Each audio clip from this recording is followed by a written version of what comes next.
ওই যে বলি না আমরা তাওহীদি জনতা মাঠে আছে, তাওহীদি জনতা মসজিদেই নাই।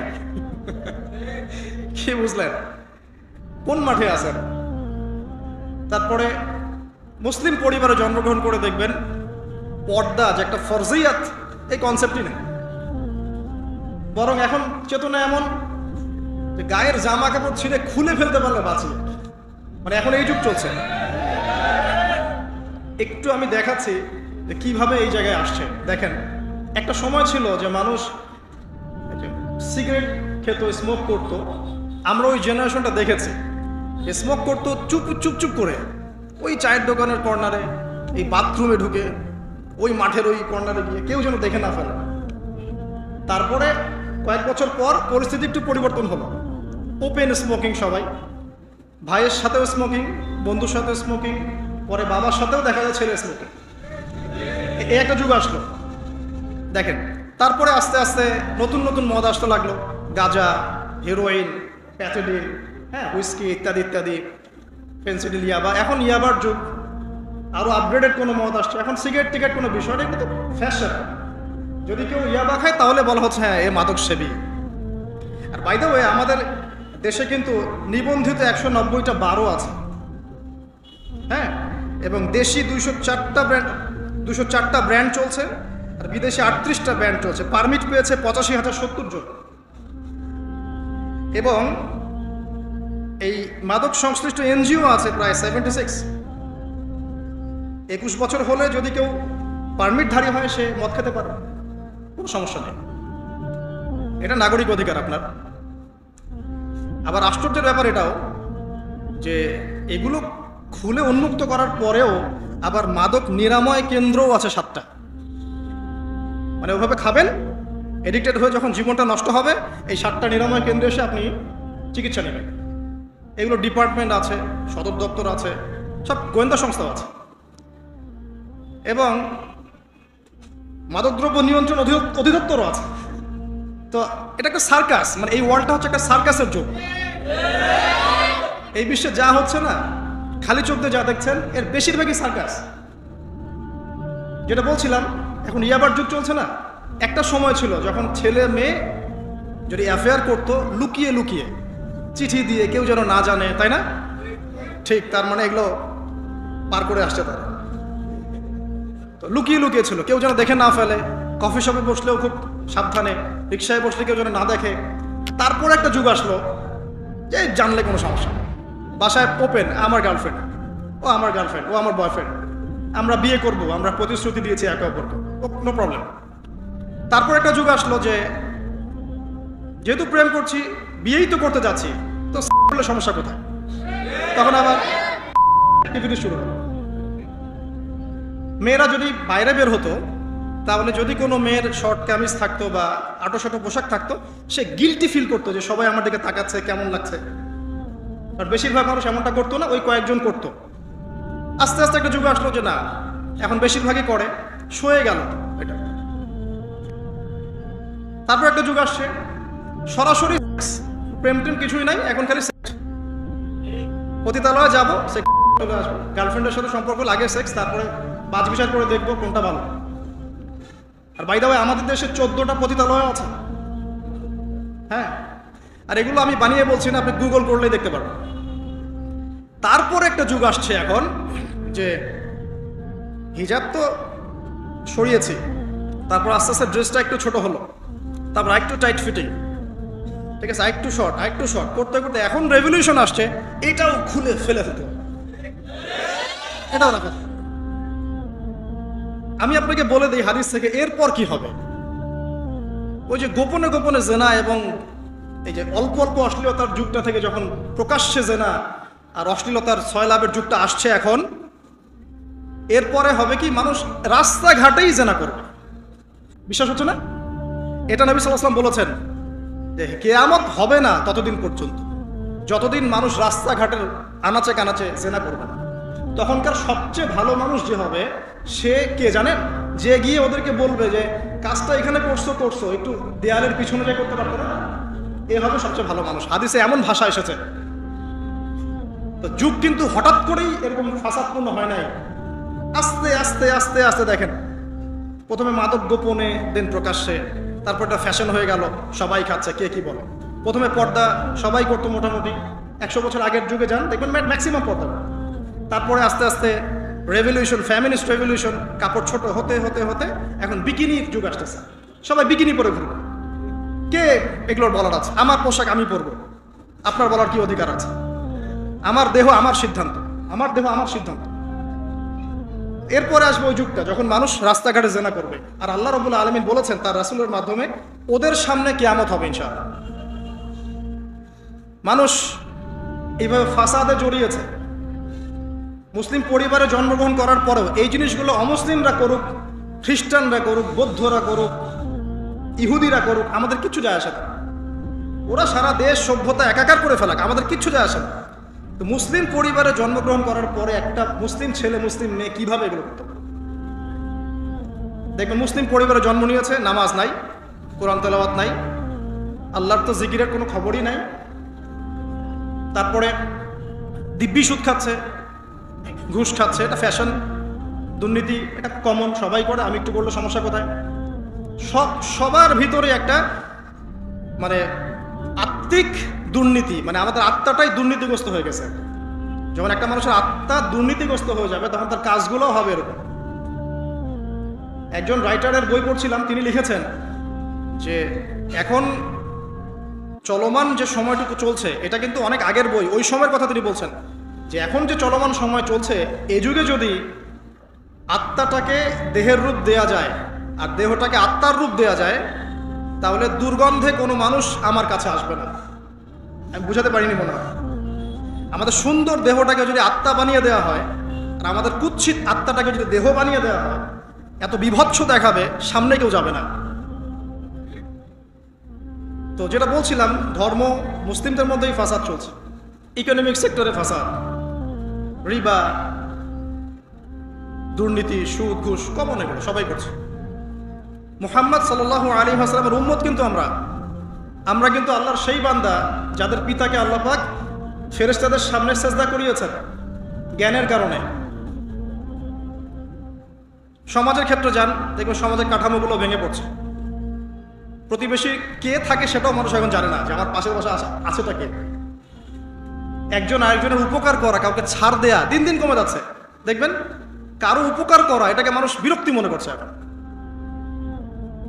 রাস্তাঘাটে চলবেন, কেউ ছাড় দিতে রাজি না, যে আপনার আগে যেতে পারবে সে সফল, ভাবখানা, কেউ ছাড় দিতে রাজি না। রাস্তার নিচু থেকে উঁচু শ্রেণী পর্যন্ত কেউ অন্যের স্বার্থে নিজের স্বার্থ বিসর্জন দিব, ছাড় দিব, এটা চিন্তা করা যাচ্ছে না। সমাজের কাঠামো কিন্তু ভেঙে গেছে। রাস্তাঘাটে দেখবেন বেপরদামি, ফ্রি মিক্সিং, জেনা, অশ্লীল মুভিজ, সমাজের কাঠামো বলে কিছু নাই এখন। যা আছে একটা খোলস, ভিতর থেকে এটা পুরো পচে গেছে। কিন্তু পচলো কার কারণে? আমার কারণেই তো, আমার আপনার কারণেই পচেছে। তো কিভাবে হচ্ছে আমি সেদিকে যাচ্ছি। পলিটিক্সে যান, গ্লোবাল অ্যাফেয়ার্সে যান, ফাসাদ আর ফাসাদ। বিশ্ব নিয়ন্ত্রকদের এখন একটাই কাজ, যুদ্ধ বাঁধিয়ে দেওয়া আর অস্ত্র বিক্রি করা। কার কার মাঝখানে যুদ্ধ বাঁধাবে আর কোথায় কোথায় অস্ত্র বিক্রি করবে, এটাই টেন্ডেন্সি, কিচ্ছু না। মানুষের জীবনে কোনো মূল্যই নেই এদের কাছে। একটা বোমে যে ইয়েমেনের হাজার হাজার শিশু মারা যাচ্ছে, কোনো ফিলিংসই নাই। বাচ্চাগুলো মরে গেল, কি হয়েছে? মনে পিঁপড়া ডলে দিলে যেমন মানুষের কোনো ফিলিংস থাকে না, মানুষের জীবনের মূল্য এমন হয়ে গেছে। নবী সাল্লাল্লাহু আলাইহি ওয়াসাল্লাম এটা বলেছিলেন যে শেষ জামানে হারাজ বেড়ে যাবে। হারাজ মানে হত্যা। কাতেল যে হত্যাকারী সে জানবে না লিমা কাতালা, কি জন্য সে হত্যা করলো। মাকতুল সে জানবে না যে লিমা কুতিল, কি জন্য তাকে হত্যা করা হলো। আর নিয়ন্ত্রণ শক্তি যারা সমস্ত বিশ্বটাকে ওদের দাসত্বের মধ্যে আনতে চায়। আর এই দাসত্বের পথে একমাত্র বাধা হচ্ছে মুসলিমরা, বাকিরা তো আর বাধা না। এই কারণে মুসলিম সমাজের মধ্যে এগুলো বেশি বেশি ছড়িয়ে দেওয়া হচ্ছে, পর্ন, জিনা, মাদক, এটা সেটা, যাতে করে মুসলিমদের আধ্যাত্মিক যে শক্তিটা এটা না থাকে। যখন আপনার কাছে আধ্যাত্মিক কোনো শক্তি থাকবে না তখন আপনি পরাজিত। তো সুদ ছড়িয়ে দিচ্ছে সারা ওয়ার্ল্ডে। সুদ কি আর বাংলাদেশ থেকে এসেছে? সুদ পশ্চিম থেকে আসছে। কি বাংলাদেশ থেকে আসছে? পশ্চিম থেকে আসছে। পৃথিবীর প্রথম যে মুভি এটা তৈরি করেছে ব্রিটেন, আমেরিকা। 7 মিনিটের ক্লিপস, ক্যালিফোর্নিয়া শুট করা হয়েছে। এবং তারপর আস্তে আস্তে সারা ওয়ার্ল্ডে ছড়িয়ে দেওয়া হচ্ছে। সারা বিশ্বে এই বিজনেস হয় $97 বিলিয়ন প্রতি বছর, যার মধ্যে $12 বিলিয়ন প্রফিট করে আমেরিকা। খোলামেলা কথাগুলো, এটা ইন্ডাস্ট্রি একটা। এটা দিয়ে মুসলিম যুবকদের নৈতিক চরিত্রটাকে শেষ করে ফেলা হচ্ছে। আমাকে খুব ভালো মনে হচ্ছে, আপনাকে খুব ভালো মনে হচ্ছে, অমুক হুজুরকে খুব ভালো মনে হচ্ছে, চোখে এসব পড়ে নাই এমন একটা মানুষ খুঁজে পাওয়া যাবে না এই যুগে। এটা আমার বক্তব্য। ইল্লা মাশাআল্লাহ, ইল্লা মাশাআল্লাহ, যদি এমন কেউ থেকে থাকেন যে এইসব মানে কি বলবো ইন্টারনেট সেকশনের সাথে কোনো সম্পর্কই নাই, তার ব্যাপারটা হয়তো ভিন্ন। বাকি সবার চোখে এগুলো পড়ছে এবং এটা কমন। এবং এগুলো কিন্তু দিন দিন গ্রামে বাড়ছে বেশি। কারণ কি, শহরের মানুষ এগুলো দেখতে একটু অভ্যস্ত যে মেয়েরা এমনিই হাঁটে অমনেই হাঁটে, এইরকমই ড্রেস পরে। আর গ্রামে তো এইসব কম ছিল। যখন গ্রামে এই পর্ন চলে গেছে তখন গ্রামের যুবককে আর কে ঠেকায়। এখন সে প্রতিদিন দেখা যাচ্ছে গ্রামে গঞ্জে ধর্ষণ বাড়ছে, মেয়ে ওর কাছে একটা ভোগের বস্তু, পশুত্ব আর দমন করতে পারছে না, আক্রমণ। আর এসবের যেহেতু ইসলামিক কোনো বিচার হচ্ছে না, ইসলামিক লস কেমন, যে একজন চুরি করেছে, জুমার দিন নামাজ হবে, নামাজের পরে সমস্ত এলাকার লোকজন দাঁড়িয়ে থাকবে, সমস্ত এলাকার লোকজনের সামনে তার হাতটা কেটে ফেলে দেওয়া। এলাকার সব লোক দেখবে যে চুরি করলে এই শাস্তি হয়, ভয় আর চুরি করতে যাবে। কেউ কাউকে অন্যায়ভাবে হত্যা করেছে, তারও কেসাস করতে হবে এবং সেটা সবাই জানবে যে ও হত্যা করেছে, এ তাকে কেসাস করেছে। কেউ কারো চোখ উপড়ে ফেলেছে, ওরও চোখ। কেউ কারো হাত ভেঙে ফেলেছে, ওরও হাত। হাতের বদলে হাত, চোখের বদলে চোখ, কানের বদলে কান, কেসাস। ধর্ষণ করেছে, জনসমক্ষে সবার সামনে নিয়ে এসে দেন কোর্ট বসে সাক্ষী প্রমাণ নিয়ে মৃত্যুদণ্ড। সবাই দেখবে যে মৃত্যুদণ্ড। প্রয়োজনে এই যে প্রজেক্টর লাগিয়ে দেখে এই যে এই কাজ করেছে, এই শাস্তি। রাস্তাঘাটে ইফটিজিং হচ্ছে, মোবাইল কোর্ট থাকবে, ইফটিজিং হচ্ছে, রিপোর্ট প্রমাণ ধরা হবে, সাথে সাথে বিচার। এরকম একটা মাস করলে পরে দেখবেন অপরাধের মাত্রা বাড়ে না কম। আল্লাহর কসম করে বলছি, এটা ইনশাআল্লাহ 80% কমে যাবে ইনশাআল্লাহ। কিন্তু এটা করলে কি হবে জানেন, ওই যে পশ্চিমে বসে আছে বিশ্ব নিয়ন্ত্রণ সংস্থা, ওরা বলবে যে এই স্টেটের দিকে নজর রাখো, এরা মৌলবাদী হয়ে যাচ্ছে, এরা সন্ত্রাসী হচ্ছে, মানবাধিকার লঙ্ঘন করছে, ইত্যাদি ইত্যাদি। অর্থাৎ তুমি মিয়া সারা বিশ্বের মধ্যে লাখ লাখ মানুষকে বোম মেরে হত্যা করে দাও, তোমার মানবাধিকার লঙ্ঘন হয় না? তো সবখানেই ফাঁসা। হকটাকে মানুষ বাতিল মনে করছে, বাতিলকে মানুষ হক মনে করছে। সত্যবাদী তাকে মিথ্যাবাদী বলা হচ্ছে, মিথ্যাবাদীকে সত্যবাদী বলা হয়। এখানে মুসলিমদের জীবনের মূল্য কমে গেছে।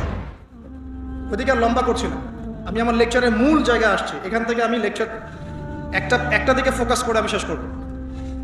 সেটা হলো এই সমস্ত প্রবলেমসগুলো আমাদের পক্ষে সলভ করা সম্ভব না। এখন সলভ করার মতো ক্ষমতা আমাদের নাই, অনেক ক্ষেত্রে আমাদের সেই জ্ঞানও নাই, এগুলো নিয়ে ভাবার সময়ও নাই। কিন্তু একটা জায়গায় আমরা ফোকাস করতে পারি, একটা জায়গায়। আজকের লেকচারের এইটা সবচেয়ে মূল জায়গা। সেটা হচ্ছে আল্লাহ পাক আমাদেরকে স্ব পরিবার দিয়েছেন, তাই নাই? এবং এই পরিবারটা হচ্ছে একটা সমাজের গঠন একক। আমরা পড়েছি না গঠন একক, একটা জিনিস, একটা কোষ, তার মধ্যে গঠন একক আছে না, অণু পরমাণু আছে না। সমাজ হচ্ছে, সমাজের অণু বা পরমাণু হচ্ছে পরিবার। একটা সমাজে যদি 100টা পরিবার থাকে, তার মধ্যে যদি 90টা পরিবার সৎ হয়, আল্লাহওয়ালা হয়, ইসলামিক অনুশাসন মেনে চলে সত্যিকার অর্থেই, ইনশাল্লাহ ওই সমাজটা কিন্তু দেখবেন 8-10টা সমাজের চেয়ে ভালো থাকবে ইনশাল্লাহ। আর একটা সমাজে মনে করেন 100টা পরিবার আছে, 90টাই ইসলামের বিরোধী শক্তি, ইসলামের এগেনস্টে চলে, ইসলামের কোনো পরোয়া নাই, আল্লাহ পাকের হুকুম আহকামের 5 পয়সা পরোয়া নাই। ওই সমাজের অবস্থা নিঃসন্দেহে দুনিয়াতেও ধ্বংস হবে, আখিরাতেও ধ্বংস হবে। আর এই সমাজগুলোকে নিয়েই তো একটা রাষ্ট্র হয় নাকি? আর এইভাবে রাষ্ট্র নিয়ে তো বিশ্ব। তাহলে ক্ষুদ্রতম যে জায়গাটা, সেটা কি? পরিবার। এই জায়গায় আল্লাহ পাক আপনাকে কর্তৃত্ব দিয়েছেন। এখানে কিন্তু আপনার উপর লাঠি কেউ ঘোরাচ্ছে না। আপনি অ্যাজ এ বাবা আপনি পরিবারের কর্তা, অ্যাজ এ স্বামী আপনি পরিবারের কর্তা, ভাই আপনি পরিবারের কর্তা। আমাদের প্রথম স্টার্টিংটা এই ফ্যামিলি থেকে করা উচিত। তো আল্লাহ পাক এই বিষয়ে কি বলছেন, আমি ওই আয়াতটা বলে সামনে যাই। আল্লাহ পাক সূরা তাহরিমের মধ্যে 6 নম্বর আয়াতে বলেছেন যে ইয়া আইয়ুহাল্লাযীনা আমানু, হে মুমিনগণ। আমাদেরকে আল্লাহ পাক বলছেন হে মুমিনগণ, কু আনফুসাকুম ওয়া আহলিকুম নার, তুমি নিজে জাহান্নামের আগুন থেকে বাঁচো, আগে নিজের চরকায় তুমি তেল দাও, নিজে জাহান্নামের আগুন থেকে বাঁচো। ও আহলিকুম নার, তোমার যে পরিবারবর্গ আছে এদেরকে জাহান্নাম থেকে বাঁচাও। কেমন দেখেন, আপনাদের বাসায় ছোট ছোট বাচ্চা কাচ্চা আছে না? আছে তো। একটা বাচ্চা যদি আগুন ধরতে যায়, ধরেন ও বোঝে না যে আগুন কেমন হবে, ছোট বাচ্চা, আল্লাহ না করুক, সে ধরেন একটা কয়েল ধরতে যাচ্ছে, কয়লা ধরতে যাচ্ছে, হ্যাঁ, আগুন হাত দিতে যাচ্ছে, তো আপনি কি করবেন? আপনি তাকে সেভ করার চেষ্টা করবেন। সে যদি বলে না আমাকে ছেড়ে দাও আমি ধরবই, আপনি প্রয়োজনে একটা থাপ্পড় দিয়ে হলে সরাবেন, তাই না? এটা হচ্ছে বাঁচানো। আপনি আপনার শিশুটাকে এই যে হাতে আগুন নেওয়া থেকে বাঁচালেন। আল্লাহ পাক এটা বলছেন নিজে বাঁচো, পরিবার বর্গকেও বাঁচাও। পরিবার বর্গ যদি শুনতে না চায়, না আমি জেনা করব, না আমি গান শুনবো, না আমি মদ খাবই, হ্যাঁ, না আমি এইটা করবো ওইটা করবো, যদি আপনি বুঝে থাকেন যে আপনার কথাটা হক, শাসন করে হলেও তো তাকে বারণ করতে হবে। এখানে আল্লাহ পাকের নসিহত হচ্ছে তোমরা নিজেরা জাহান্নামের আগুন থেকে বাঁচো, পরিবার বর্গকে বাঁচাও। কোন জাহান্নাম থেকে বাঁচবে? আলাইহা মালাইকাতুন গিলাজুন শিদাদ, যেই জাহান্নামে কঠিন কঠিন মনের ফেরেশতারা আছে, পাষাণ মনের ফেরেশতা। আল্লাহ পাক তাদের মনের মধ্যে কোনো দয়া মায়া দেন নাই। আমাদের মনে দয়া মায়া আছে না, এই দয়া মায়াও আল্লাহ পাক তাদেরকে দেন নাই, শুধু আযাব দেওয়ার মতো শক্তি সামর্থ্য এবং কঠিন একটা মন দিয়েছেন। অন্য সূরায় আছে তাদের সংখ্যা 19 জন। কতজন? 19 জন, মানে তারা দায়িত্বশীল। বাকি আর যে কত হাজার লক্ষ কোটি আছে আল্লাহ ভালো জানেন। আলাইহা তিসআতা আশার আল্লাহ পাক বলেছেন। তো আলাইহা মালাইকাতুন গিলাজুন শিদাদ লা ইয়াসুনাল্লাহা মা আমারাহুম ওয়া ইয়াফআলুনা মা ইউমারুন। আল্লাহ পাক ওই ফেরেশতাদেরকে যে আদেশ করেন সেই আদেশ পালনে তারা বিন্দু মাত্র গাফেলতি করে না। এই সব ফেরেশতা থেকে যারা জাহান্নামের প্রহরী, এই জাহান্নাম থেকে তুমি নিজে বাঁচো, তোমার পরিবারকে বাঁচো।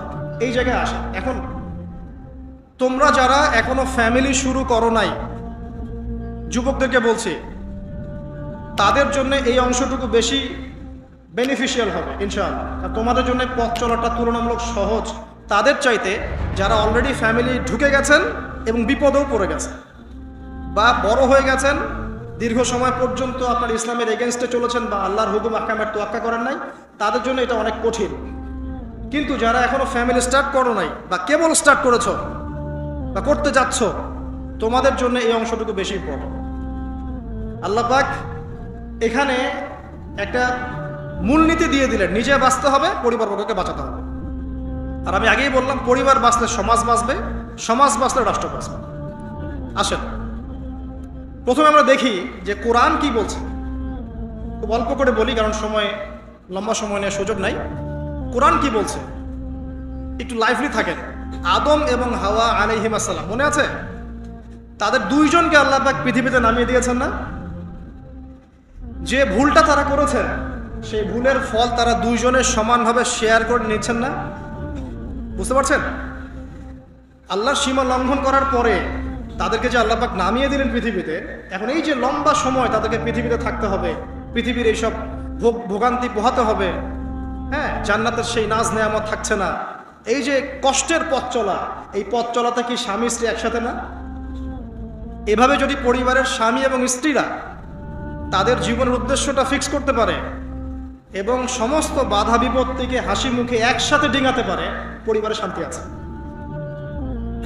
যদি না পারে তাহলে বুঝবেন যে সে আদর্শ স্বামী ছিল না, অথবা সে আদর্শ স্ত্রী ছিল না। এখান থেকে শিক্ষা হচ্ছে দুইজনের জীবনের উদ্দেশ্য একই রকম হতে হবে, দুইজনের লাইফের ভিশন মিশন সেম হতে হবে, তখন আপনি পরিবারে শান্তি পাবেন। যদি না হয় তাহলে আপনি বিয়ের মধ্যে ভুল করেছেন। অতএব এই জায়গায় নসিহতটা প্রথম নেন। তারপরে চলে আসেন নূহ আলাইহিস সালাম, মনে আছে না? তার একজন ছেলে ছিল, সে কি মুমিন ছিল? পড়েন নাই? সে কিন্তু মুমিন ছিল না, সে অস্বীকারী ছিল। তার নূহ আলাইহিস সালামের স্ত্রী, সে কি মুসলিম ছিল? চিন্তা করতে পারেন? একজন নবীর স্ত্রী মুসলিম নন, একজন নবীর ছেলে, তিনি আল্লাহর আদেশের পরোয়া করছেন না। আল্লাহ বলছেন লাইসা মিন আহলিক, এই ছেলে তোমার পরিবারের কেউ না। নূহ আলাইহিস সালাম বলছেন, হে আল্লাহ, সে আমার পরিবারের একজন, তাকে ক্ষমা করে দাও। আল্লাহ বলছেন লাইসা মিন আহলিক, সে তোমার পরিবারের কেউ না। নবী পরিবারের সদস্য হওয়া সত্ত্বেও লূত আলাইহিস সালামের স্ত্রী সে কি জান্নাতি না জাহান্নামী? তাহলে এখানে বোঝেন যে নবী পরিবার হলেও যদি ব্যক্তিগত পর্যায়ে মানুষের মধ্যে ঈমান ইসলাম না থাকে, তাহলে এইসব বংশের পরিচয়, রক্ত, বর্ণ, জাতীয়তাবাদ, ভাষা, এগুলো মানুষকে আল্লাহর আযাব থেকে বাঁচাতে পারবে না। নবীর পরিবারের সদস্য হওয়া সত্ত্বেও তারা জাহান্নামে যাচ্ছে। শ্রোতাহারিম বলেন, তাহলে আমাদের কাজ কি? নিজের চটকাটা তেল দেওয়া। ভালো, আমি কত বড় আলেমের ছেলে, আমি কত বড় দায়ীর স্ত্রী, আমি কত বড় মানে মুফাসসির মুহাদ্দিসের সন্তান, ভাই, এসবের কোনো মূল্য নাই। নিজে আমি ভালো কিনা, নিজে প্রকৃত মুসলিম মুমিন কিনা, এটার মূল্য আছে। এই কারণেই হয়তো আমাদের নবী সাল্লাল্লাহু আলাইহি ওয়াসাল্লাম তার মেয়ে ফাতিমা রাদিয়াল্লাহু আনহাকে বলছেন, হে ফাতিমা, হে আমার কলিজার টুকরা মেয়ে, হে আমার কলিজার টুকরা মেয়ে, তুমি শোনো, পৃথিবীতে আমার কাছে যা চাওয়ার তুমি চেয়ে নাও, পরকালে আমি তোমার কোনো হেল্প করতে পারছি না। অথচ আমরা জানি নবী সাল্লাল্লাহু আলাইহি ওয়াসাল্লাম সবার জন্য কি করবেন? সুপারিশ করবেন। সেটা অন্য বিষয়, তোমাকে তোমার হিসাব একাই দিতে হবে। নবী সাল্লাল্লাহু আলাইহি ওয়াসাল্লাম এটা বলছেন। একদিন তিনি বাসায় ঢুকলেন, দেখছেন আয়েশা রাদিয়াল্লাহু আনহা কান্নাকাটি করছে। আয়েশা, আর বলে রাখি, আয়েশা রাদিয়াল্লাহু আনহা সম্পর্কে আমাদের নবীজি বলেছেন, তাকে প্রশ্ন করা হচ্ছে, আপনি পৃথিবীতে সবচেয়ে বেশি কাকে ভালোবাসেন? তিনি বলছেন আয়েশাকে। তারপরে কাকে ভালোবাসেন? আবু বকর। তারপর কাকে ভালোবাসেন? ওমর। কথা বুঝতে পারছেন? তো সেই আয়েশা রাদিয়াল্লাহু আনহা বাসায় কান্নাকাটি করছেন। তিনি বলছেন, কি জন্য কাঁদছো হে আয়েশা? আয়েশা রাদিয়াল্লাহু আনহা বলছেন, জাহান্নামের আযাবের ভয়ে আমি কাঁদছি। কি হবে ইয়া রাসূলুল্লাহ আমাদের শেষ? তখন আল্লাহর নবী তার স্ত্রীকে বলছেন, যাকে তিনি সবচেয়ে বেশি ভালোবাসেন, তাকে বলছেন, তিনটা ক্ষেত্র বা তিনটা জায়গা আছে যখন পৃথিবীর কোনো মানুষকে চিনতে পারবে না পরকালে, এমনকি আমিও তোমাকে চিনতে পারবো। সেটা কি? যখন এই যে মিজানের পাল্লাটা দাঁড় করানো হবে, এই যে এটা ভারী হচ্ছে না হালকা হচ্ছে, এই সময় কেউ কাউকে চিনবে না, কারো কথা কারো মনে থাকবে না। যে গার্লফ্রেন্ডের জন্য আপনি জীবন দিচ্ছেন তার কথা আপনার মনে থাকবে না। যে স্ত্রী সন্তানের জন্য আপনি সারা জীবন দুর্নীতি করে গেলেন তার কথা আপনার মনে থাকবে না। এমনকি যে স্ত্রীর কাছে আপনি অনেক প্রেমময় স্বামী, সেও আপনার কথা মনে রাখবে না যখন মিজানের পাল্লাটা উঁচু করা। দুই, যখন আমল নামা ছুড়ে দেওয়া হবে, আমল নামা এভাবে উন্মুক্ত করে ছুড়ে দেওয়া হবে, ইকরা কিতাবাক, তুমি আজকে তোমার কিতাব পড়ো, ওয়া কাফা বিনাফসিকা আল-ইয়াওমা আলাইকা হাসিবা, আজকে তুমি নিজেই তোমার নফসের হিসাব নেওয়ার জন্য যথেষ্ট। এই সময় আয়েশা আমি তোমার কথা মনে রাখতে পারবো। একটা হচ্ছে যখন মানুষ পুলসিরাত পার হবে, তখন কেউ কারো কথা মনে রাখবে না। এখান থেকে শিক্ষা কি? নূহ আলাইহিস সালামের পরিবারের সদস্য হয়েও তারা আল্লাহর আনুগত্য না করার কারণে জাহান্নামে যাচ্ছে। লূত আলাইহিস সালামের পরিবারের সদস্য হয়েও ঈমান না আনার কারণে তারা কি করছেন? জাহান্নামে যাচ্ছেন। আমাদের শিক্ষা হচ্ছে আমাদের পরিবারগুলোর, যে আমাদের এই বংশ, আমাদের এই যে টাকা পয়সা, স্ট্যাটাস, রং, হ্যাঁ, বাড়ি গাড়ি, পলিটিক্যাল পথ, কোনো কিছুই আমাদেরকে আল্লাহর আযাব থেকে বাঁচাতে পারবে না যদি আমরা প্রকৃত মুসলিম মুমিন না হতে পারি। তো পরিবারের সদস্যদেরকে আল্লাহ পাক ঈমানদার হওয়ার তৌফিক এনায়েত করুন। এবার আসেন সামনে, আরো সামনে যান। দেখেন ওই যে ইব্রাহিম আলাইহিস সালাম, দেখেছেন? মনে আছে? বাবা হচ্ছে ওই সমাজের সবচেয়ে বড় লিডারের ডান হাত, নমরুদের ডান হাত। সে হচ্ছে মূর্তি পূজারীদের সর্দার, মানে মূর্তি সে বানাতো, স্ট্যাচু মেকার। ইব্রাহিম আলাইহিস সালামকে আল্লাহ পাক ওই ঘরেই জন্ম দিয়েছেন যেখানে তার বাবা একজন শিরকের কাণ্ডারি। ইব্রাহিম আলাইহিস সালাম তাকে বোঝানোর চেষ্টা করলেন, বাবা এটা শিরক, এটা শয়তানের কাজ, এখান থেকে ফিরে আসো, আমি তোমার জন্য আল্লাহর কাছে দোয়া করবো ইত্যাদি। বাবা তার কথা শুনলো না। এটা তো এমন না যে তিনি শুধু একবার বলেছেন, তিনি হয়তো বলতেই ছিলেন, একদিন দুই দিন না, কিন্তু বলতেই আছে। এক পর্যায়ে বাবা তাকে বের করে দিলেন বাসা থেকে, ফাহজুরহুম, এখান থেকে বের হয়ে যাও। তুমি যদি আমাদের এই দেবতাদেরকে গালি দেওয়া বন্ধ না করো, তাহলে আমি তোমার মাথা পাথর দিয়ে মেরে ফাটিয়ে ফেলবো। হ্যাঁ আমার আব্বা, আপনার প্রতি শান্তি বর্ষিত হোক, আমি আল্লাহর কাছে আপনার জন্য দোয়া করব। পরে যখন আল্লাহ পাক তাকে বললেন যে কোনো মুশরিকের জন্য তোমার দোয়া করার স্বভাব পাবে না, তখন থেকে ইব্রাহিম আলাইহিস সালাম দোয়া করা বন্ধ করে দেন। এখানে দেখেন, ছেলে, একজন যুবক ছেলে, তার মধ্যে ঈমান এসেছে, সে তার পরিবারের চলমান শিরকের বিরুদ্ধে কথা বলছে, প্রয়োজনে সে সেখান থেকে স্কিপ করেছে, তাকে বের করে দেওয়া হয়েছে, সে চলে গেছে, তারপরেও কিন্তু তাওহীদের সাথে শিরকের আপোষ করে নাই। ইব্রাহিম আলাইহিস সালাম সামনে যান, ওই যে তার স্ত্রী হাজেরা আলাইহিস সালাম তার সন্তান এবং স্ত্রীকে রেখে আসছেন কোথায় বলেন? মক্কায়, তাই না? মরুভূমিতে, খাবার নাই, পানিও নাই। এখন ইব্রাহিম আলাইহিস সালাম চলে যাওয়ার সময় তার স্ত্রী বলছেন যে আপনি কি আল্লাহর আদেশেই আমাকে ছেড়ে যাচ্ছেন? তিনি বলছেন হ্যাঁ। তখন তিনি বলছেন আল্লাহ পাক আমাদেরকে ধ্বংস করবেন না ইনশাআল্লাহ। এখানে খেয়াল করে দেখেন, তারপর সাফা মারওয়া সাই করলেন, জমজম কূপ পানি বের হলো, সেখানে কমিউনিটি গড়ে উঠলো। ইসমাইল আলাইহিস সালামের ঔরস থেকে পরবর্তীতে মুহাম্মদ সাল্লাল্লাহু আলাইহি ওয়াসাল্লামের জন্ম হয়েছে ওই ট্রাইবের মধ্যেই। তো এখানে খেয়াল করেন, এই যে সন্তান ইসমাইল আলাইহিস সালাম তিনি যখন একটু বড় হচ্ছেন তখন ইব্রাহিম আলাইহিস সালাম আসছেন, এসে বলছেন আমি স্বপ্ন দেখেছি, ইয়া বুনাই আমি স্বপ্ন দেখেছি, ইন্নী আরা ফিল মানামি আন্নী আসবাহুক, আমি স্বপ্ন দেখেছি আমি তোমাকে জবাই করছি, ফানজুর মাযা তারা, তোমার কি রায় আমাকে বলো। তো এখন ইসমাইল আলাইহিস সালাম বলছেন, কিশোর ইসমাইল, ইয়া আবাতি, হে আমার বাবা, ইফআল মা তুমার, আপনি সেটাই করেন যা আল্লাহ আপনাকে আদেশ করেছেন। সাতাজিদুনি ইনশাআল্লাহু মিনাস সাবিরিন, ইনশাআল্লাহ আপনি আমাকে সবরকারী পাবেন। কার কথা এটা? ইসমাইল আলাইহিস সালামের কথা। এখন খেয়াল করে দেখেন, ইসমাইল আলাইহিস সালামকে কিন্তু তার বাবা 24 ঘন্টা কাছে রেখে মানুষ করেন নাই। কারণ তিনি থাকতেন ওই যে প্যালেস্টাইনে, সেখানে আরেকজন স্ত্রী আছেন সারা আলাইহিস সালাম, আসা যাওয়া করতেন। মূলত তাকে মানুষ করেছে তার মা হাজেরা আলাইহিস সালাম, যেই সবরকারী আল্লাহর প্রতি তাওয়াক্কুলকারী মা বলেছিল আল্লাহ যদি আপনাকে আদেশ করে থাকেন আমাদেরকে ছেড়ে যাওয়ার জন্য, সেই আল্লাহ আমাদেরকে ধ্বংস করবেন না। ওই যে তাওয়াক্কুল, ওই যে সবর, তার গর্ভ থেকে আল্লাহ পাক জন্ম দিয়েছেন ইসমাইল আলাইহিস সালাম। যেমন মা তেমন সন্তান, যে সন্তান বলছে আমাকে জবাই করতে যদি আল্লাহ পাক আদেশ করে থাকেন আপনি করেন। তো ঘরের মধ্যে স্ত্রীরা, আমাদের ঘরের স্ত্রীরা যদি হাজেরা আলাইহিস সালামের মতো না হতে পারে, সবরকারিনী এবং আল্লাহর প্রতি তাওয়াক্কুলকারিনী, আমাদের বোনেরা, আমাদের মায়েরা যদি হাজেরা আলাইহিস সালামের মতো সবরকারিনী হতে না পারে, আল্লাহর প্রতি তাওয়াক্কুলকারী হতে না পারে, তাহলে তাদের গর্ভ থেকে কোশ্চিন কালেও ইসমাইলের জন্ম হবে না। কথা বুঝতে পারছেন? তাদের গর্ভ থেকে কোশ্চিন কালেও ইসমাইলের মতো সন্তানের জন্ম হবে না এবং ইসমাইলি প্রজন্ম গড়ে উঠবে না। এজন্যই আপনি তাকিয়ে দেখেন ম্যাক্সিমাম পরিবারের সন্তান এখন বেলাইনে চলে গেছে। কারণ কি জানেন? মায়ের সমস্যা আছে। শুধু বাপেই সমস্যা থাকে না, মায়েও সমস্যা থাকে। মায়ের ফিতরাত সন্তানের মধ্যে চলে আসে।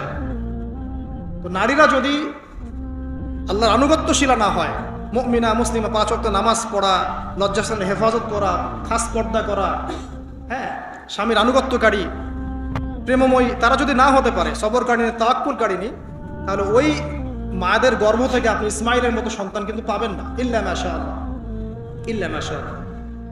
আরো সামনে যান, নবী মুসা আলাইহিস সালাম একজন ব্যক্তিকে একটা ঘুষি দিয়েছেন, সেই ব্যক্তি ওইখানে স্পট ডেড। আর ফেরাউনের লোকজন তাকে ধাওয়া করছে। মুসা আলাইহিস সালাম মিশর থেকে চলে গেলেন মাদিয়ান নামক জায়গায়। মাদিয়ানে আরেকজন নবী আছেন, তার নাম হচ্ছে শুআয়ব আলাইহিস সালাম। সেখানে গিয়ে তিনি গাছের নিচে বসে আছেন। দেখলেন দুজন মেয়ে দূরে দাঁড়িয়ে আছে, পানি নেয়ার মতো চান্স পাচ্ছে না। ওই কওমের লোকজনের শক্তি বেশি, তো তিনি একটু শক্তিশালী ছিলেন, মুসা আলাইহিস সালাম। তিনি গেলেন, গিয়ে শক্তি খাটিয়ে ওদেরকে পানির ব্যবস্থা করে দিলেন। দিয়ে আবার সেই গাছের এখানে এসে বসলেন, বসে আল্লাহর কাছে দোয়া করছেন, রব্বি, হে আমার রব, লিমা আনজালতা ইলাইয়া মিন খাইরিন ফাকির। এখানে কিন্তু তার কোনো গৃহ নাই, থাকার জায়গা নেই, খাওয়ার কিছু নাই, কোনো পরিচিত কেউ নাই, একদম নিঃস্ব, শূন্য হাতে হাত উঁচু করে আল্লাহর কাছে বলছেন, রব্বি ইন্নী লিমা আনজালতা ইলাইয়া মিন খাইরিন ফাকির। হে আল্লাহ, আপনি আমার উপর যে অনুগ্রহটা বর্ষণ করবেন, আমি এর জন্য ভিখারি হয়ে বসে আছি। এবার আল্লাহ পাক ওই একটা মেয়েকে পাঠালেন। ওই মেয়েটা আসলো লাজুক ভঙ্গিতে, লজ্জাশীলতা, চোখ নিচু করে। এই যে এখনকার এই যে ব্লাউজ ছাড়া শাড়ি পরা জেনারেশন না, এরা চক্ষু নিচু করে আসলেন। এই হাঁটাটাকে আল্লাহ পাক প্রশংসা করেছেন যে সে লজ্জাশীলতার সাথে হেঁটে আসলো, এসে মুসা আলাইহিস সালামের সামনে দাঁড়িয়ে চক্ষু নিচু করে বলল যে আমার বাবা আপনাকে ডাকছেন, আমার বাবা আপনাকে ডাকছেন। এই লজ্জাশীলতা মেয়েদের মধ্যে কোথায় পাবেন এখন? একটা হাদিস আছে, যখন তোমার মধ্যে লজ্জা থাকবে না, তোমার দ্বারা যে কোনো পাপ করা সম্ভব। হাদিস আছে, যে কোনো পাপ করা সম্ভব। বিকিনি পরেও কয়দিন পর ঘুরবে এরা, আমি বলে দিচ্ছি, দেখে নিয়েন ইনশাআল্লাহ। এবং এই আন্দোলন করতে করতে এক পর্যায়ে এমন একটা অবস্থা হবে, দেখবেন যে ওটা পরেও রাস্তায় ঘুরছে। মানে ওরা দেশটাকে ওই আমেরিকান এবং ব্রিটেনদের পশ্চিমা সংস্কৃতির রঙে সাজাতে চায়। আর এই নোংরা অসভ্যতার নাম দিয়েছে প্রগতিশীলতা। শয়তান অনেক বেশি প্রগতিশীল ছিল এবং এখন আছেও। ওই মেয়ের হেঁটে আসাটাকে আল্লাহ পাক প্রশংসা করছেন। আসার পরে তিনি যখন বলছেন আমার বাবা আপনাকে ডাকছেন, তিনি গেলেন, তখন ওই শুআইব আলাইহিস সালাম বলছেন যে আমার এই দুই মেয়ের মধ্যে একজনকে আমি তোমার সাথে বিয়ে দিতে চাই। মুসা আলাইহিস সালাম সেখানে বিয়ে করলেন। শর্ত হচ্ছে 8 থেকে 10 বছর তাকে তার ফার্মে চাকরি করতে হবে, কৃষিকাজ মানে গবাদি পশুর এখানে 8 থেকে 10 বছর তাকে সার্ভিস দিতে হবে, এটাই মোহর। তো এটা আমি এখন বুঝি যে মুসা আলাইহিস সালামকে আল্লাহ পাক এই যে রাখালির কাজ করিয়েছেন কেন জানেন? কারণ এই কাজগুলো মানুষের ধৈর্য বাড়ায়। মুসা আলাইহিস সালামকে পরে আল্লাহ পাক বড় একটা দায়িত্ব দিবেন, এই কারণে তাকে ট্রেনিং দিচ্ছেন এখানে। তাকে আরো বড় একটা জাতিকে সামলাতে হবে যারা আরো অনেক বেশি উদ্ধত, অনেক বেশি গবাদি পশুর মতো। তারা কারা? ওই যে বনু ইসরাইল। চোখের সামনে দেখলো আল্লাহ পাক ফেরাউনকে ডুবিয়ে দিলেন, তারপরে 40 দিনের মধ্যে আবার শিরিক করা শুরু করে দিল। আমাদের নবী মুহাম্মদ সাল্লাল্লাহু আলাইহি সাল্লামকে একজন কষ্ট দিয়েছিল। তো কষ্টটা এত ডাইরেক্ট দিয়েছে, এসে বলেছে আপনি ইনসাফ করেন হে মুহাম্মদ সাল্লাল্লাহু আলাইহি ওয়াসাল্লাম, আপনি ইনসাফ করেন, আপনি ইনসাফ করছেন না। তো সাহাবীদের চোখ মুখ লাল হয়ে গেল যে এত বড় কথা নবীকে বলে। তখন নবী সাল্লাল্লাহু আলাইহি ওয়াসাল্লাম বলছেন দাঁড়াও, আমার ভাই মুসাকে তার কওম আরো অনেক বেশি কষ্ট দিয়েছে। মানে মুসা আলাইহিস সালামের কষ্টের কথা চিন্তা করে আমাদের নবী সান্ত্বনা নিচ্ছেন, এটা তো কিছুই না। মুসা আলাইহিস সালামকে তার কওম আরো অনেক বেশি কষ্ট দিয়েছে। তো এই কওমকে সঠিক পথে চালানোর জন্য আল্লাহ পাক 8 বছর তাকে রাখালি করিয়েছেন। আপনারা জানেন কিনা জানি না যে বেশিরভাগ নবী কিন্তু কৃষিকাজ করেছেন, এটা জানেন? তো যারা কৃষিকাজ করছেন আপনারা এখানে নিজেকে হীনমন্যতায় ভোগার, ছোট মনে করার কোনো সুযোগ নাই। আপনি একটা নোবেল প্রফেশনের মধ্যে আছেন, খাঁটি প্রফেশনের মধ্যে আছেন, ঠিক আছে? তো দেখেন, এবার মুসা আলাইহিস সালাম একজন ভালো গার্ডিয়ান পেলেন, তার নাম শুআইব আলাইহিস সালাম। সেখানে বাড়ি পেলেন, সেখানকার জামাই, তিনি চাকরি করছেন, মানে তার সবকিছুই অনুকূলে। ওই যে দোয়া কিন্তু কবুল হয়ে গেল। সতী পুত পবিত্র একটা মেয়ে আল্লাহ পাক তাকে দিয়ে দিলেন। কারণ মুসা আলাইহিস সালাম ছিলেন অনেস্ট, মুসা আলাইহিস সালাম ছিলেন একজন সৎ ব্যক্তি, অনেস্ট, যিনি কখনো অশ্লীল কোনো পথে পা বাড়ান নাই। ঠিক তেমন একজন মেয়েকে আল্লাহ পাক তার জীবন সঙ্গিনী করে দেবেন। তাই আমাদের শিক্ষা হচ্ছে, আমরা যদি নিজেদেরকে পবিত্র রাখতে পারি, তোমাদেরকে বলছি ইনশাআল্লাহ তুমি তোমার জীবনে পুত পবিত্র নেককার স্ত্রী পাবে। কিন্তু তোমরা যদি এখনকার এইসব প্রলোভনে পড়ে জেনা, মদ, পর্ন, হাবিজাবি সবকিছুর মধ্যে ঢুকে যাও, মাদক ইত্যাদির মধ্যে, পুত পবিত্র নারী আসবে না। দেখবা যে এমন নারী তোমার জীবনে আসছে যে নিজেও পবিত্র না। আল্লাহ পাক ব্যালেন্স করেন সবসময়, ইল্লা মাশাআল্লাহ। শুধু তাই নয়, শুআইব আলাইহিস সালামের মতো একজন গার্ডিয়ান তিনি পেলেন, যিনি তাকে দ্বীনের পথে হেল্প করলেন। পরবর্তীতে মুসা আলাইহিস সালাম নবী হলেন। এখান থেকে একটা প্রমাণ আছে, দলিল, সেটা হলো বাড়ির গার্ডিয়ান যদি দিনদার হয়, শুআইব আলাইহিস সালামের মতো সাপোর্টিং হয়, পরিবারবর্গকে দ্বীনের জন্য সাপোর্ট করছে, সেই পরিবারের মধ্যে শান্তি আসবে ইনশাআল্লাহ। এবং সেই পরিবারের যুবকরা সৌভাগ্যবান, যুবতীরাও সৌভাগ্যবান, সেই পরিবারের সন্তান সন্ততিরা সৌভাগ্যবান। তাই পরিবারের গার্ডিয়ান যারা আছেন, আজকের খুতবা শুনছেন, আপনারা সাপোর্টিভ হন, পরিবারকে দ্বীনের ক্ষেত্রে সাপোর্ট দেন, একটা ভালো প্যারেন্টিং করেন, সন্তানদেরকে সুন্দর প্যারেন্টিংসের মধ্যে নিয়ে আসেন। আসুন সামনে যাই, এবার একটু কনক্লুশনের দিকে যাচ্ছে, আসেন। তো কোরআনের পরতে পরতে এরকম দলিল আছে। আরো দেখবেন, ইয়াকুব আলাইহিস সালাম মৃত্যুবরণ করছেন, সন্তানদেরকে ডেকে বলছেন যে আমার পরে তোমরা কার ইবাদত করবে।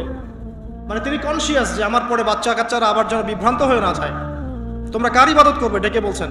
আর আমরা ওই সময় ডেকে বলতাম যে আমার ব্যাংকের 10 কোটি টাকা আছে, 1 কোটি ওকে দিস, 1 কোটি ওকে দিস, হ্যাঁ আমার জমি জমা এগুলা আছে, ওকে এটা দিস, ওকে এটা দিস। উনি ডেকে বলছেন তোমরা আমার পর কার ইবাদত করবে। সন্তানরা বলছে আমরা এক আল্লাহর ইবাদত করব, যার ইবাদত আপনি করেছেন, আপনার পিতাও করেছেন। সচেতন গার্ডিয়ান।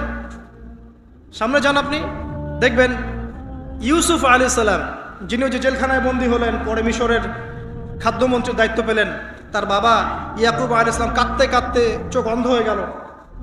দেখেন, যখন ইউসুফ আলাইহিস সালাম তার ভাইদেরকে বললেন এই যে রুমালটা, এই রুমালটা নিয়ে যাও, আমার বাবার চোখের উপরে দিবে, ইনশাল্লাহ সে দৃষ্টিশক্তি ফিরে পাবে।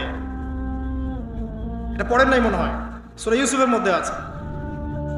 এই রুমালটা যখন আমার বাবার চোখের উপর দিবে তখন সে তার দৃষ্টি শক্তি ফিরে পাবে। তখন ওই রুমালটা যখন তারা বহন করে নিয়ে আসছেন, অন্ধ ইয়াকুব আলাইহিস সালাম তিনি বলছেন যে আমি দূর থেকেই ইউসুফের গন্ধ পাচ্ছি। সূরা ইউসুফ আর জুলাইখার প্রেম কাহিনী নয়। সূরা ইউসুফ হচ্ছে তার পিতা ইয়াকুব আলাইহিস সালাম এবং এই যে তার ছেলে ইউসুফ আলাইহিস সালাম তাদের মধ্যে ভালোবাসার কাহিনী। এটা ভালো করে পড়েন, ভালো করে বুঝবেন। এখানে পিতার সন্তানের ভালোবাসাকে বোঝানো হয়েছে। এত ভালোবাসেন তিনি সন্তানকে। এখান থেকে শিক্ষা কি? শিক্ষা হচ্ছে পিতাদেরকে সন্তানদেরকে ভালোবাসতে হবে, আদর করতে হবে, কাছে থেকে বোঝাতে হবে। সবসময় শাসনের লাঠি ঘোরানো যাবে না। সন্তান যদি হোঁচট খায় তার হাতটা ধরতে হবে, ধরে বলবে বাবা কি হয়েছে, আমি তো তোমার সাথে আছি। মা কি হয়েছে, হতাশ কেন হচ্ছে, আমি তোমার সাথে আছি। একটা রেজাল্ট খারাপ হচ্ছে তো কি হয়েছে, আমি তোমার সাথে আছি। বাবা নামাজ পড়ো, বাবা কোরআন তেলাওয়াত করো, আল্লাহকে ডাকো, আল্লাহ তোমার সাথে আছে। ওকে কনফিডেন্স দিতে হবে। যখন পিছন থেকে সন্তানরা কনফিডেন্স পাবে, এই সন্তানরা বড় হয়ে আত্মবিশ্বাসী হবে। আর পিছন থেকে যখন আপনি তাকে সবসময় শাসন করতে থাকবেন, জুলুম করতে থাকবেন, এ বড় হয়ে আপনাকে বৃদ্ধাশ্রমে পাঠাবে না তো কোথায় পাঠাবে? সন্তানকে ভালোবাসতে হবে। এটা বলে রাখি, এখানে দেশে আবার 30টা বৃদ্ধাশ্রমও আছে। ইসলামে বৃদ্ধাশ্রমের কোনো জায়গা নাই। আর এখন আমি চলমান একটা পত্রিকা রিপোর্ট দেখলাম গুগলে, নাম করা পত্রিকা, নাম বলছি না। তারা বলছে এখন বৃদ্ধাশ্রম সময়ের দাবি। বৃদ্ধাশ্রম এখন সময়ের দাবি, নাউজুবিল্লাহ। আর ইসলাম বলছে সবচেয়ে সেরা অধিকার দিবে মাকে, তারপরে মাকে, তারপরে মাকে, তারপর বাবাকে। মায়ের পায়ের নিচে জান্নাত, বাবার সন্তুষ্টিতে আল্লাহর সন্তুষ্টি, এগুলা ইসলাম বলছে।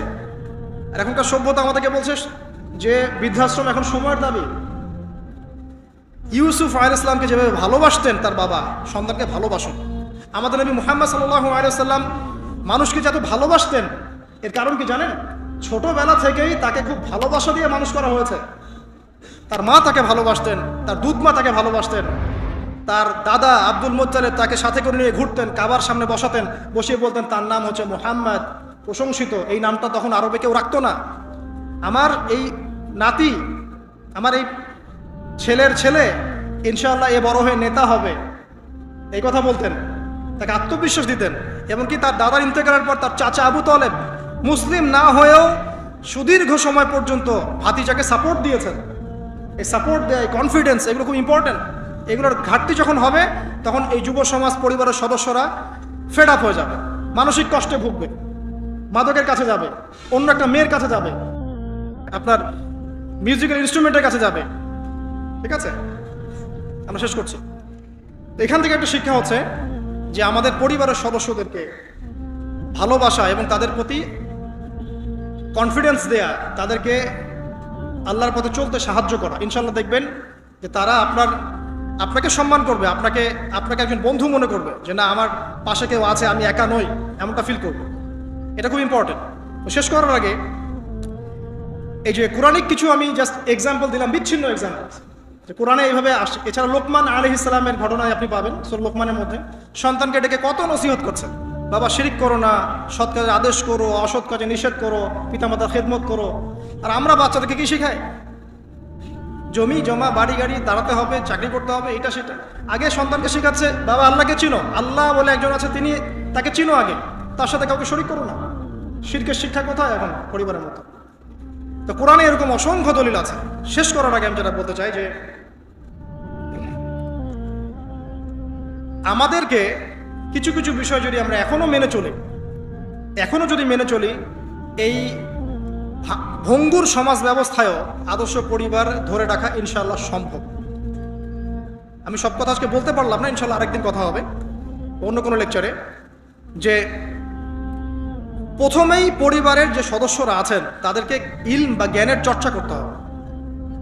2, পরিবারের তাওহীদ প্রতিষ্ঠা করতে হবে, নবী সাল্লাল্লাহু আলাইহি ওয়াসাল্লামের সুন্নত প্রতিষ্ঠা করতে হবে। এই দায়িত্বটা পরিবারের কর্তাদের, স্বামী না থাকলে স্ত্রী, মা, ভাই, পিতা, তাদের সবার দায়িত্ব এটা। পরিবারে তাওহীদ প্রতিষ্ঠা করা, সুন্নত প্রতিষ্ঠা করা।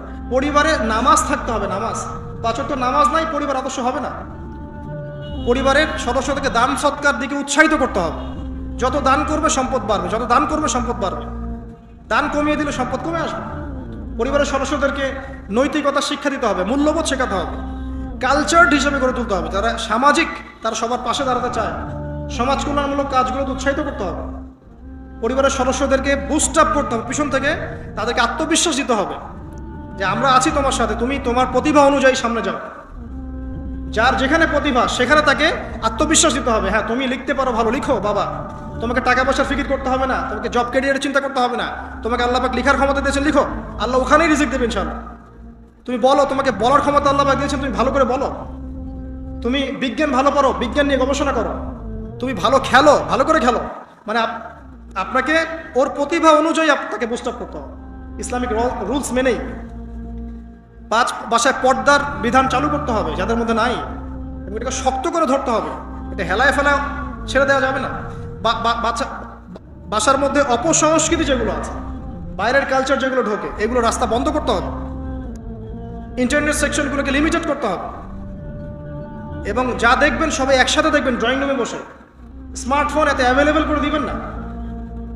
এমনও কান্ট্রি আছে 18 বছর না হলে কেউ ফোন ইউজ করতে পারে না, আর আমাদের জন্মের পর থেকেই ফোন। বাচ্চার ওই ফোনটা দেওয়া মানে তার মস্তিষ্ক ড্যামারেজ, শেষ। দেখেন আপনি ফোনের কারণে যে কত পাপ করতেছে আল্লাহ। এবং ফোনকে আমরা এখন আর কন্ট্রোল করছি না, ফোনই আমাদেরকে কন্ট্রোল করছে। এইগুলো বন্ধ করতে হবে। বাসার সদস্যদের খাওয়া দাওয়ার দিকে ফোকাস করতে হবে, তারা কি খাচ্ছে, কেমন খাবার খাচ্ছে, ফ্রেশ ফুডের ব্যবস্থা করতে হবে। কালচার্ড কথা বলতে হবে, সুন্দর করে কথা বলতে হবে তাদের সাথে। ঝগড়াঝাটি এগুলো দেখে যখন তারা অভ্যস্ত হয়ে যাবে তখন তো নৈতিকতার অবক্ষয় ঘটবেই। আরও কিছু বিষয় আছে, যেমন পরিবারে হৃদ্যতা ভালোবাসা পিতামাতার মধ্যে আছে কিনা, স্বামী স্ত্রীর মধ্যে আছে কিনা, এই বিষয়টা যেন ছোটদেরকে ইফেক্ট না করে খেয়াল রাখতে হবে। এভাবে যখন ইফেক্টিভ প্যারেন্টিং আসবে, পরিবার রিজিক হালাল, সলাত আছে,